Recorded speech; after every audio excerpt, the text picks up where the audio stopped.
Hello everyone, this is Abhishek from Coimbatore, a practicing chartered accountant, and I'll be your mentor for financial management in CP's Academy.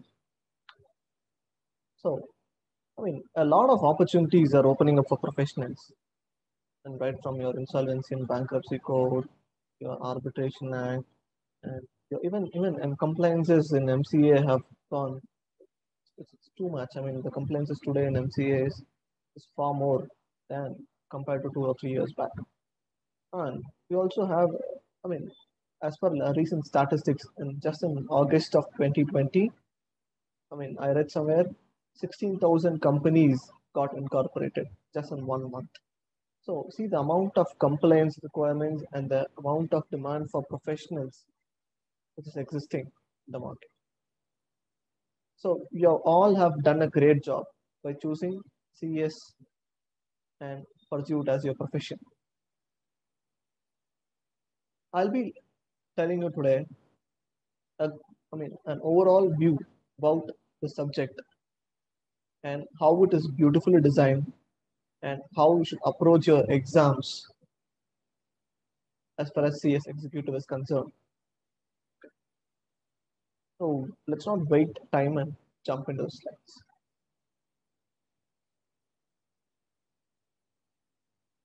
Okay. So my first question, okay, why financial management for CS? We are basically company secretaries who are going to basically do compliances for companies. Why do we need to know financial management? Excuse me. Now the role of professionals is multifaceted. It is not limited to anything. Your clients are going to ask you every damn thing. Okay, it is not limited to what traditional professionals offered. Okay, so it is a must know. You must be a jack of all trade, at least for some brief time in your profession. Okay? And obviously, you're going to deal with CFOs, CEOs, board of directors, and all the stakeholders of the company. So you should definitely know what every number in the balance sheet means and how the ratios affect the company. Okay? So thus financial management finds an integral role in your subject CS syllabus.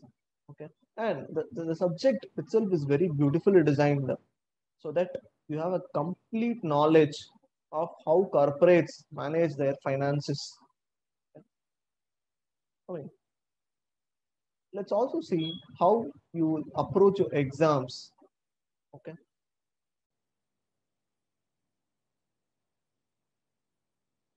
Now, since we know the importance of financial management, let's see how the CS syllabus has beautifully designed the subject in order to give you everything of financial management.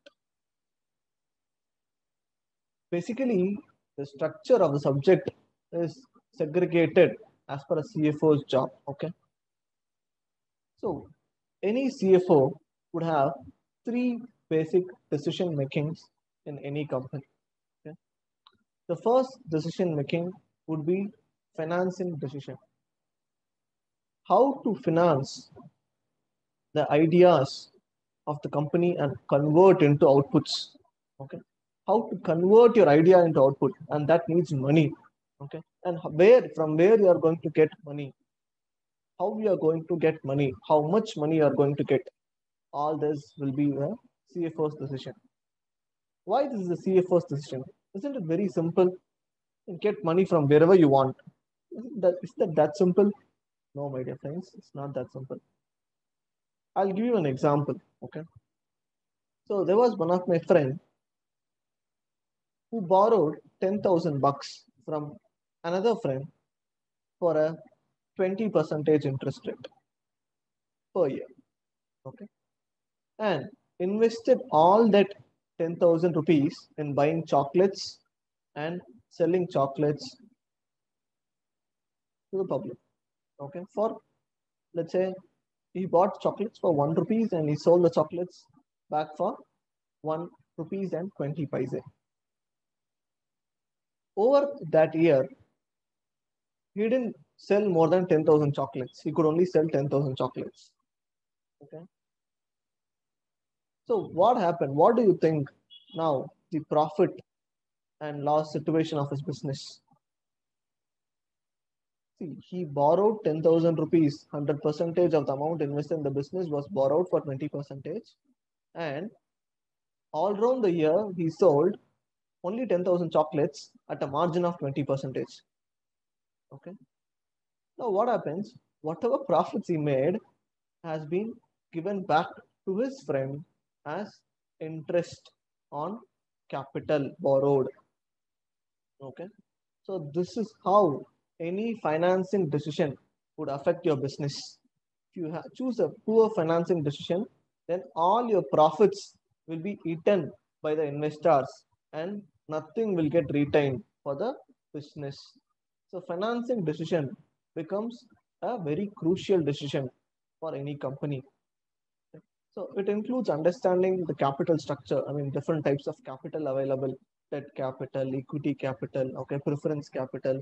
So understanding different kinds of capital and understanding its cost. I mean, for debt capital, interest is your cost. For equity, dividend is your cost. Again, for preference dividend is your cost. So understanding the cost and nature of cost and arriving at the overall cost of capital of the company. Okay.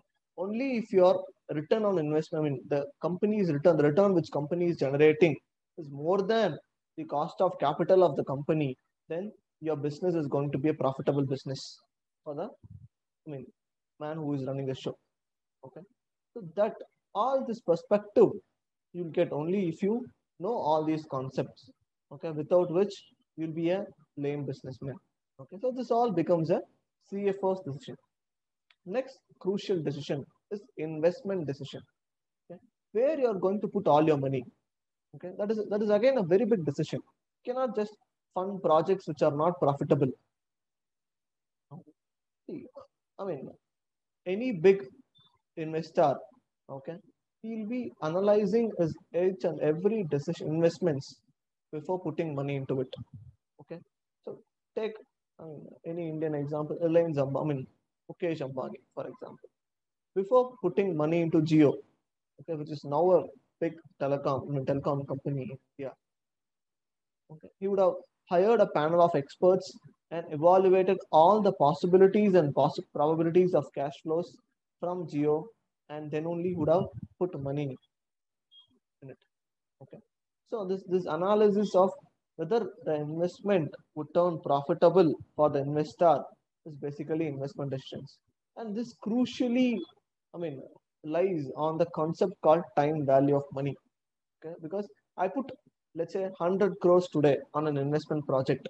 It's not going to give me money immediately. Okay, but it is going to earn me money for next 25 to 30 years. Let's say maybe 10 crores per year.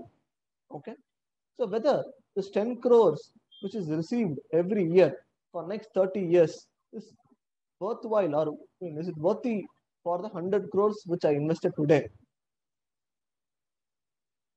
Why it is not? You might think, why it is not worthy? You are going to receive 300 crores, but you have just invested 100 crores. It is worthy only. No, my dear friends. See, there is a concept called time value of money, which means your 1 rupee today is not the same as your 1 rupee after 5 years or even 1 year. I mean, to make you understand this clearly, let's say 1 kg of rice costed even less than 1 rupee, maybe in 1990s.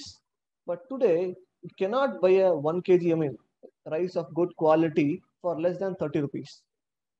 Okay? So see the difference. Same quality product, same commodity, but the price has inflated. This is the effect of inflation. Okay, as inflation happens, the value of money falls. So every investor who puts his money today and who is going to reap the benefits in future should carefully analyze the investment, whether it is profitable today. So what they'll do is they'll bring the future cash flows which will accrue to them to the present value of cash flows, okay, by using an appropriate discounting rate, okay, and will arrive whether this investment is profitable or not before putting money into it. And this is your investment decision. So here this chapter will be, there are, two chapters, project finance and, capital budgeting in your book, which deals with investment decisions. So you'll see all the concepts of time value of money, how to evaluate. There are actually 4 or 5 different ways of evaluating your investment returns, accounting rate of return, your NPV method, the most famous method, NPV method. You have IRR. So many methods to evaluate the investment options available to you. Okay? That is again your other chapters. And the third important decision which any CFO would be required to make, what to give back to the investor. Okay? How much money should I give back to my investor? It's again a very crucial decision. Okay? Why it is crucial? See, you get money, you get funding from people. Okay? How much you are going to give them back as returns for their investment will decide how much money you are going to retain in your business and invest again for next expansion. Okay. So how much money you are going to return to your investor decides the expansion of the business. Okay. So it is a very crucial. So for you to grow your business, you have to give less back to your investors. How will they accept it then? You might ask. See, how will they accept this?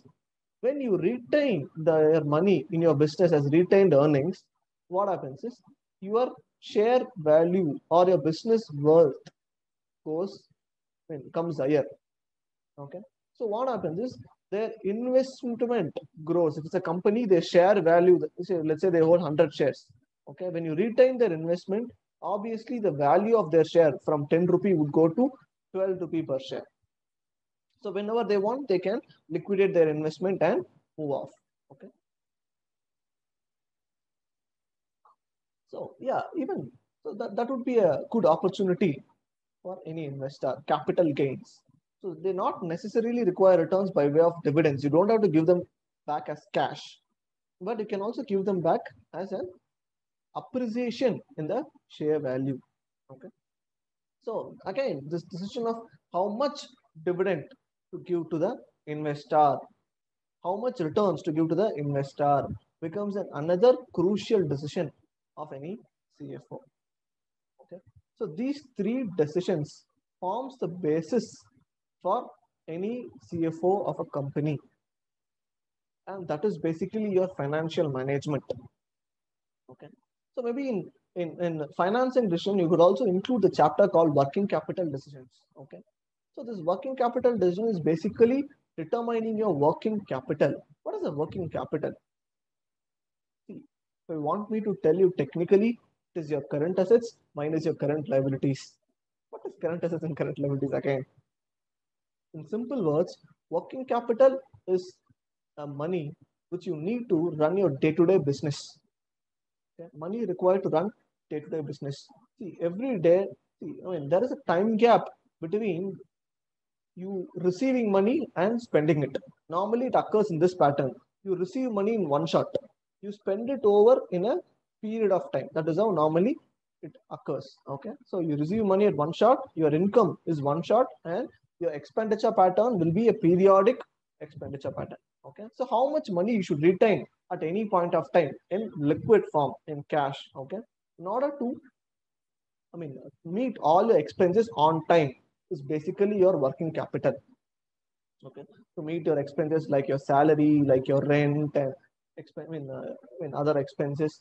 Okay. Consumables, buying raw materials to pay to the suppliers. All these expenses would be included under your current, under your working capital. So you have to correctly predict the working capital required in order to efficiently manage and run the business. So these are the three crucial decisions of every business.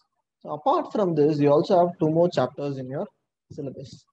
One is your security analysis and portfolio management. Security analysis basically deals with finding out the actual worth of any security.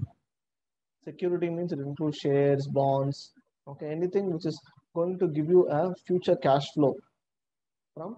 If you invest buying the security now, you are going to get a future cash flow out of it. So finding out the value, real value of cash flow, security. That is your security analysis. And your chapter portfolio management deals with what portfolio of securities, I mean, portfolio means combination. What combination of securities or investments is going to get you the best returns for a considerably low risk? Okay? So that is your portfolio management chapter. So by learning all these chapters, you could become an decent expert with respect to your financial management is concerned. So the subject is itself is very beautifully structured in order to give you all about your financial management. It's a 10 chapter, or basically 10 chapters, and 2 chapters are basically your basics. I mean, the first chapter and the last chapter, I mean, not much importance, so you're going to get like 1 or 2 marks maximum. But other chapters, other 8 chapters, which forms, which two falls under financing, three falls under financing decision, 2 chapters fall under investment decisions, and 1 chapter is dividend decisions. Again, 2 chapters falls under others, portfolio management and security. This is of your syllabuses and CS executor. Coming to our exams part, how you should approach your exams and how your exams are designed. In CS, this subject is falls in module 2. So in module 2, this subject is basically like you playing Kaun Banega Crorepati, because this is a completely MCQ based test, guys. I mean, the exams is MCQs. Okay, you're going to get objective type questions in your exams. But yeah, it's basically like playing Kaun Banega Crorepati, but with 2 exceptions. One is there is no lifelines. I mean, phone a friend is completely prohibited. And number 2 is you are going to become a crorepati, but not immediately, maybe over a period of time. So that is except those 2 exceptions. This as far as the subject is concerned, it's like playing Kaun Banega Crorepati in your CS executive syllabus.